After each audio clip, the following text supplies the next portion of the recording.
امام غزالی علیہ الرحمٰن نے ایک بڑی خوبصورت بات لکھی ہے کہ ایران کا ایک بادشاہ تھا اور کسی مہم پر اس نے اپنی فوج کو بھیجنا تھا، تو اپنے بیٹے کو اس نے جو ہے وہ بطور سپہ سالار قیادت دیتے ہوئے رخصت کر دی۔ تو جب مہم پر وہ نکلے تو بادشاہ بھی پیچھے سے دعائیں کرتا رہا اور شہزادے کی ماں بھی دعا کرتی تھی، لیکن چند دن کے بعد یہ خبر ملی کہ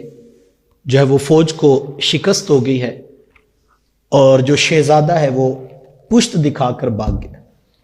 تو یہ خبر جب بادشاہ تک پہنچی تو بادشاہ کو بڑی تکلیف ہوئی کہ میں نے اتنی محنت سے بیٹے کو تیار کیا اور پھر میں نے اس کو جہاد پر بھیجا، اور یہ کیا بات ہوئی؟ چلو شکست تو سمجھ میں آتی ہے، بندہ ہار جیت تو ہو جاتی ہے، لیکن یہ کیا بات ہوئی کہ پشت دکھا کر بھاگ گیا؟ کاش کہ یہ خبر مجھے ملتی کہ آپ کا بیٹا شہید ہو گیا تو مجھے ناز ہوتا۔ تو کوئی بات نہیں، فتح نہیں ہوئی تو لیکن میرا بیٹا شہادت کا تاج پہن کر آیا۔ تو بادشاہ کے دل میں اس بات کا بڑا دکھ ہوا اور وہ اپنی بیوی کے پاس آیا اور اس نے آ کر کہا کہ فتح تو نہیں ہو سکی، لیکن یہ جو ساتھ خبر ہے کہ بیٹے نے پشت دکھائی ہے اور وہ بھاگ گیا ہے، یہ مجھ سے ہضم نہیں ہو رہی، تو اس نے مجھے بڑی تکلیف دی ہے۔ تو وہ عورت کہنے لگی کہ آپ کو اس بات سے تکلیف ہو رہی ہے، میں اس بات کو ماننے کو تیار نہیں، میری سمجھ میں نہیں آتا، یہ ہو ہی نہیں سکتا کہ میرا بیٹا اور پھر پشت دکھا کر میدان سے بھاگے، میں اس خبر کو نہیں مانتی۔ لیکن بادشاہ جانتا تھا کہ ایک ماں اپنے بیٹے کے بارے میں ایسی بات جو ہے وہ قبول نہیں کرے گی، عورت ہے اور پھر ماں ہے، تو یہ تو اس کو سچی خبر نہیں سمجھے گی، لیکن خبر تو پہنچ چکی۔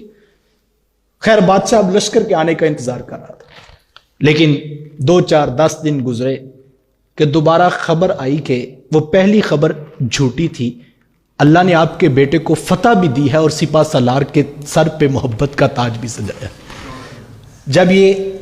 خبر پہنچی تو بادشاہ خوشی خوشی جو ہے وہ ملکہ کے پاس آیا اور اس نے کہا کہ تمہیں مبارک ہو، ہمارے بیٹے نے پشت نہیں دکھائی، وہ پہلی خبر جھوٹی تھی اور اب خبر سچی ہے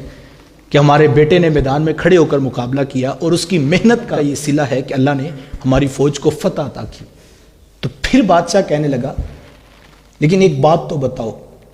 میں تو خبر مان چکا تھا کہ ایسا ہو جاتا ہے، بعض اوقات انسان بزدلی دکھا جاتا ہے، لیکن تم ماننے کے لیے تیار نہیں تھی، تو آخر اس کی وجہ کیا تھی؟ تو اس نے کہا بادشاہ میں نے ساری زندگی 100% حلال کھلایا ہے، اور دوسری بات یہ ہے بادشاہ کہ میں نے اس بیٹے کو جو ہے جتنی دیر دودھ پیتا تھا میں باوضو ہوتی تھی اور سونے محمد پہ درود پڑھتی تھی، تو جس بچے کو پہلے دن سے حلال اور پاکیزہ ماحول ملا ہو وہ کبھی بزدل نہیں ہو سکتا۔ مجھے اس بات پہ یقین تھا اور مجھے اپنے دودھ کی تاثیر پہ یقین تھا کہ یہ نہیں ہو سکتا کہ میرا بیٹا بزدل ہو، تو یہ اس کی جو ہے وہ تاثیر ہے جو تم نے میدان کارزار میں آج سنی ہے اور دیکھی ہے۔ تو جب حلال کے ساتھ بدن پلے گا تو وہ راہ خدا میں کسی نہ کسی طرح سے کام آئے گا۔